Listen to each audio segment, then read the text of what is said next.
Hello everyone, my name is Aishwarya Mishra. Welcome back to my YouTube channel. हमने हमारे previous video में start की थी generations of CT scans.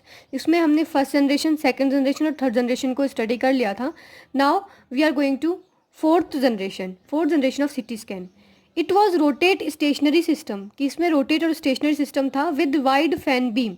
Wide जो fan beam का जो एंगल था वो भी वाइड कर दिया गया था। Huge number of detectors were used. Huge number of detectors, almost 4,800 detectors were used in this generation.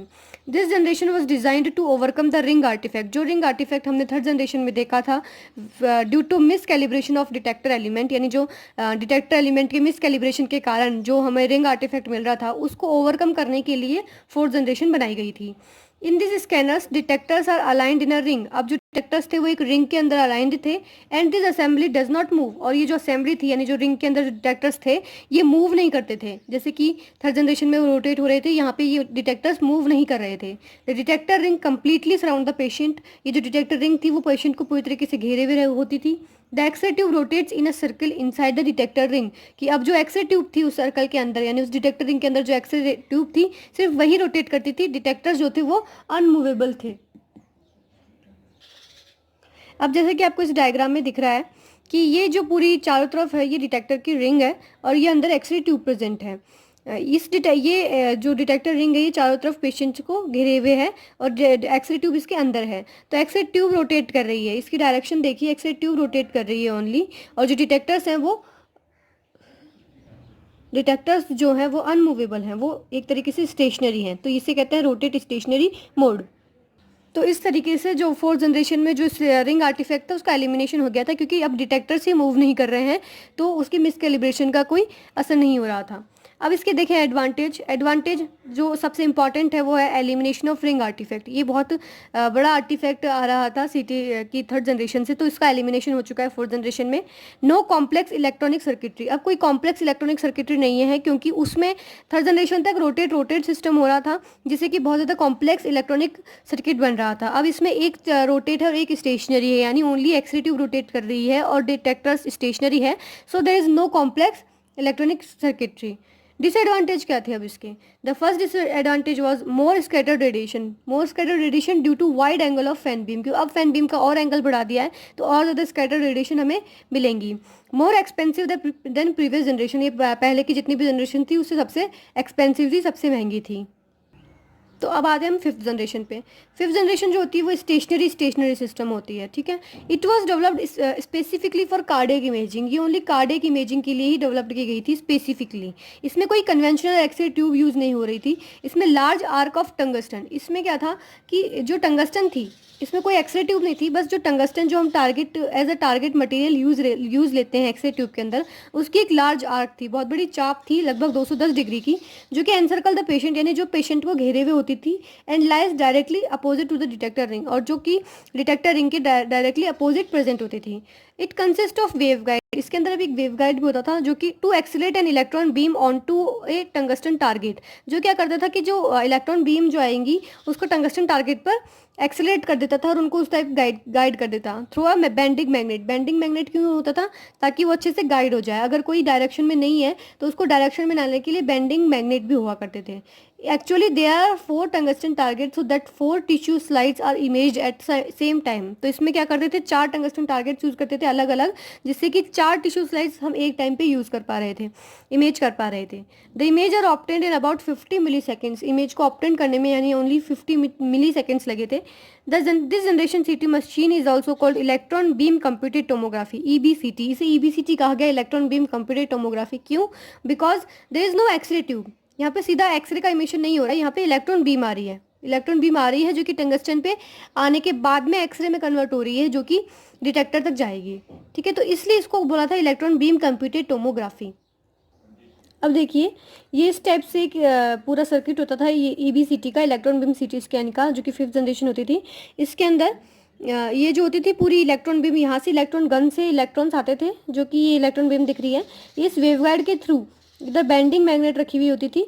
ये बेंडिंग मैग्नेट जो टंगस्टन टारगेट पर उसको कर देती थी डायरेक्ट, जो कि यहाँ सामने वाले डिटेक्टर्स पे जाकर डिटेक्ट होते थे। ये इलेक्ट्रॉन्स आए, टारगेट पे टकराए, टारगेट से एक्सरेज आई जो कि पास में जो सामने जो डिटेक्टर्स हैं उनके ऊपर वो मेजर हो चुके थे। तो इस टाइप की ये पूरी सर्किटरी होती थी। इसमें ये बस एक आर्क होती थी टंगस्टन की, ये जो आर्क है ये सिर्फ एक टंगस्टन की ये आर्क होती थी, इसके अलावा कोई एक्सरे ट्यूब नहीं होती थी। इस तरीके से हम देखें ईबीसीटी, इसके एडवांटेज क्या क्या रहे। It can produce fast frame rate CT of beating heart with minimum motion artifacts, कि ये क्या करता था कि बहुत ज़्यादा फास्ट फ्रेम रेट देता था सीटी स्कैन की इमेजेस की हार्ट की, ठीक है, जो उसकी बीटिंग हार्ट की, ठीक है, जिस टाइप से वो बीट करता था उसी टाइप से वो फास्ट फ्रेम प्रोवाइड कराता था विद मिनिमम मोशन आर्टिफैक्ट्स, ठीक है। इंक्रीज स्पीड, स्पीड बहुत ज़्यादा इंक्रीज थी इसकी। Shorter scanning time, only 50 milliseconds लग रहे थे एक स्कैन में, तो this is shorter scanning time compare to previous generation of CT scans. Next है डिसएडवांटेज, इसमें कॉम्प्लेक्स सर्किटरी थी, क्योंकि मैंने आपको दिखाया जिस हिसाब से वो बहुत एक ब्रॉड बल्कि सा पूरी इक्विपमेंट थी, जिससे कि ये कॉम्प्लेक्स सर्किटरी थी इसकी, कि जो इलेक्ट्रॉन बीम से इलेक्ट्रॉन आने थे और फिर टारगेट पे टकराने थे, उसके बाद में एक्सरेज का प्रोडक्शन रहा था। तो this was a complex circuitry, बल्कि था, बहुत बड़ा था, हाई इक्विपमेंट कॉस्ट इसकी बहुत ज़्यादा थी। Image quality poor for general scanning, ये कार्डियक के लिए तो सही हो रहा था क्योंकि उसमें बीट करता हुआ हार्ट हमें चाहिए था, बट अगर देखा जाए तो जनरल स्कैनिंग के लिए इसकी इमेज क्वालिटी बहुत ज़्यादा पुअर थी, क्योंकि इसमें लो एमएस को यूज़ किया जा रहा था। तो जो ये ईबीसीटी है ये अब यूज़ नहीं आती है, ये ओनली कार्डियक इमेजिंग के लिए बनाई गई थी और उसी के लिए कुछ जगह अभी भी यूज़ हो रही है, बाकी this is not use for general scanning of other parts of body. Next है sixth generation of CT scan. Sixth generation is very important, ठीक है। इसमें क्या होता है, थर्ड और fourth generation of CT plus slip ring technology plus helical motion is equal to sixth generation CT scan, कि हमने इसमें थर्ड या फोर्थ जनरेशन की सीटी स्कैन यूज़ की है with slip ring technology and helical motion. ये हम देखेंगे ये दोनों चीज़ें क्या होती है। It is also called helical और स्पायरल सीटी स्कैन, क्यों, क्योंकि इसमें हेलिकल मोशन है।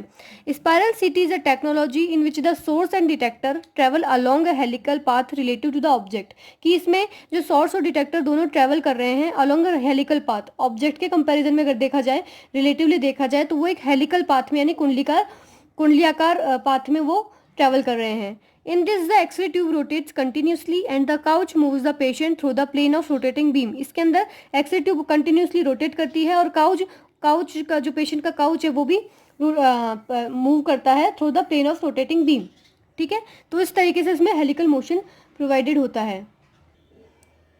जैसा कि आपको इस इमेज में दिख रहा है कि ये जो सीटी मशीन में क्या है कि ये रोटेटिंग एक्सरे सोर्स हो रहा है, ये डिटेक्टर्स भी रोटेट कर रहे हैं और ये मोटराइजेबल है, कि ये भी इधर उधर या तो इसके अंदर या फिर इसके बाहर, जो भी अलॉन्ग साइड जो इसका रोटेशन बीम की जो साइड होती है इसके अंदर बाहर रोटेट कर रही है। तो इसके अकॉर्डिंग ये एक मोशन जो होगा वो देखा जाए, अगर इसके कंपैरेटिवली पेशेंट के कंपैरेटिवली देखा जाए, तो ऑब्जेक्ट के कंपैरेटिवली देखा जाए, तो ये एक हेलिकल मोशन में होता है, तो इसे हेलिकल या स्पायरल सीटी कहा जाता है। अब इसमें देखिए स्लिप रिंग टेक्नोलॉजी क्या होती है।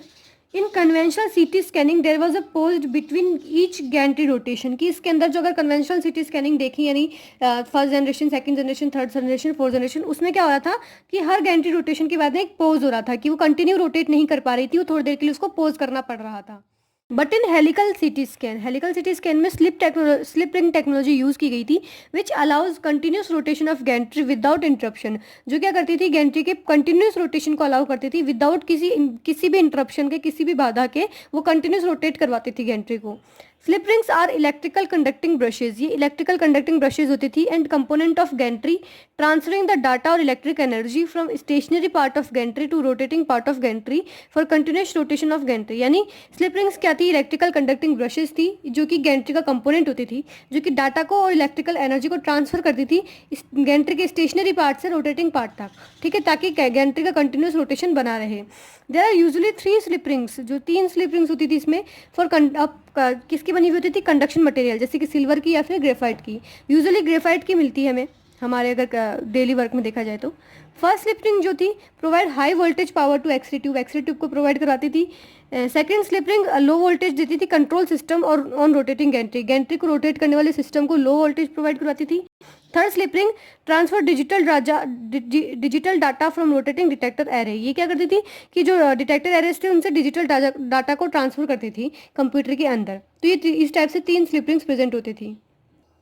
अब इसमें देखिए थर्ड स्लिप रिंग में लिखा हुआ है transfer digital data from rotating detector array. और जैसा कि हमने देखा फोर्थ जनरेशन में कि जो डिटेक्टर एरे था वो रोटेट नहीं कर रहा था, स्टेशनरी हो चुका था। तो ये है in case of third generation.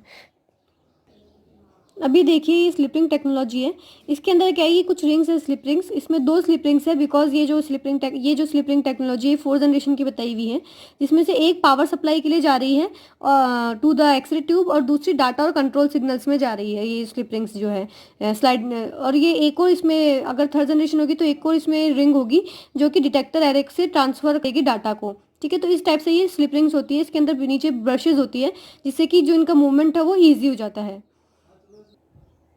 Helical city scanners acquire data while the table is moving. ये कब डाटा को एक्वायर करते हैं, कब डाटा को लेते हैं, जब टेबल भी मूव कर रहा है। Raw data from helical scanner can be interpolated to approximate acquisition of planar reconstruction data by interpolation algorithm. कि इसमें क्या होता है, जो हेलिकल स्कैनर्स में जो रॉ डाटा आ रहा है यानी जो कच्चा डाटा आ रहा है उसको कैसे रिकंस्ट्रक्ट करेंगे, can be interpolated interpolation method से। इस इंटरपोलेशन के मेथड को बोलते हैं इंटरपोलेशन एल्गोरिथम। इसमें क्या होता है, जब दो वैल्यूज पाता हो और उससे तीसरी वैल्यू को निकालना, it is called interpolation method. तो ये क्या करते हैं, जो रो डाटा से जो रिकंस्ट्रक्शन कर रहे हैं डाटा, इसमें ये इंटरपोलेशन एल्गोरिदम से करते हैं। Image reformatting is possible to display coronal sagittal और ऑब्लिक व्यूज। जो इमेज रिफॉर्मेट हुई है वो क्या करेगी, पॉसिबल करेगी टू डिस्प्ले कोरोनल सजाइटल और ऑब्लिक व्यू। कि हमने एक्सेल तो लेते ही हैं, इसके अलावा कोरोनल सजाइटल और ऑब्लिक व्यू भी दिखा सके, डिस्प्ले कर सके। अब देखिए इसमें एक बहुत इंपॉर्टेंट फैक्टर आता है हेलिकल सिटी स्कैन में, which is collimator pitch. Collimator pitch is equal to table movement per 360 degree rotation upon collimator width at isocenter. Table movement per 360 मतलब हर 360 डिग्री रोटेशन पे, गैंट्री के हर 360 degree rotation पे table कितनी move करी है, upon collimator width at isocenter, यानी आइसो सेंटर के ऊपर कितनी कॉलीमेटर विद है। आइसो सेंटर मैंने आपको पहले भी बताया है, जहाँ पे गैंट्री कॉलीमेटर और काउच का सेंटर एक हो जाता है उसे बोलते हैं iso centre.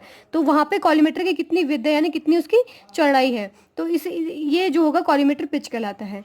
The pitch influences radiation dose, image quality and scan time. ये रेडिएशन डोज को प्रभावित करेगा, इमेज क्वालिटी को और स्कैन के टाइम को भी। अगर पिच 1 है, if pitch is equal to 1, अगर 1 है then it is normal scanning. Normal scanning है यानी जितनी होना चाहिए उतनी उस हिसाब से स्कैनिंग हो रही है।